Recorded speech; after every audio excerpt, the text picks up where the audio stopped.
We talked about the power of being able to leverage relationships to open doors. But what if we're using TeamLink Extend and we're leveraging the power of people that work for our company, but that we don't have relationships with? How do we ask them to do us a favor when we've never met and we haven't even paid it forward?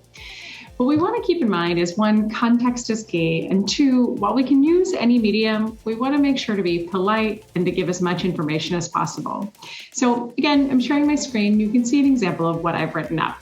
Now, I will just tell you, being on the receiving end of a lot of these questions from people from my clients to when I was at LinkedIn to even previous companies before that, people would say, Sam, it's Bob. Can you introduce me to this really high-level CRO somewhere? And I'd be like, who are you, Bob? And what do you do? And why should I put my relationship on the line to help you? So you want to make sure, obviously, to introduce yourself, give some context, and help the person make it really easy to want to introduce you. Check out this example. So let's say I was reaching out and I'm reaching out on behalf of myself. I'm an AE, and let's say that I'm trying to get into LinkedIn. So I may say something like this. Hi, Betsy. You've yet to be properly introduced, but I'm Sam McKenna, and I'm an AE on the sales team here at whatever company I work for.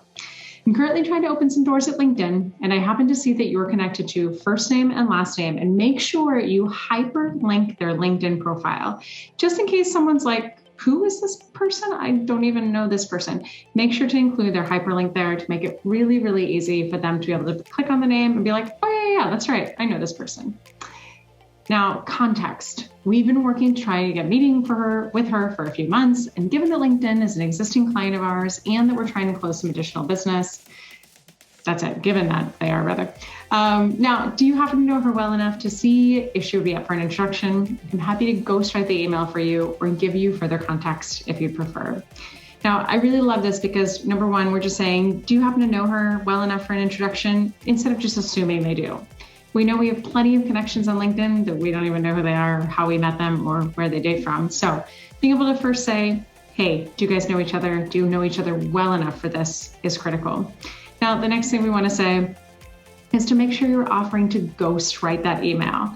If I'm on the receiving end of this request, or if I'm on the receiving end of a lot of requests, the last thing I want to do is handwrite these emails every single time. So just by being an AE that's a little bit more proactive with your EQ and saying, hey, do you want me to ghostwrite this email for you? Will go a long way in giving somebody the chance to say, yes, I'm happy to help and introduce you. The final thing, just remember, I'm happy to give you further context if you'd prefer. Sometimes this isn't enough for somebody to want to put their reputation on the line. So again, by being proactive and offering this, you're going to really stand out in that person's mind and make it much easier for them to want to help you.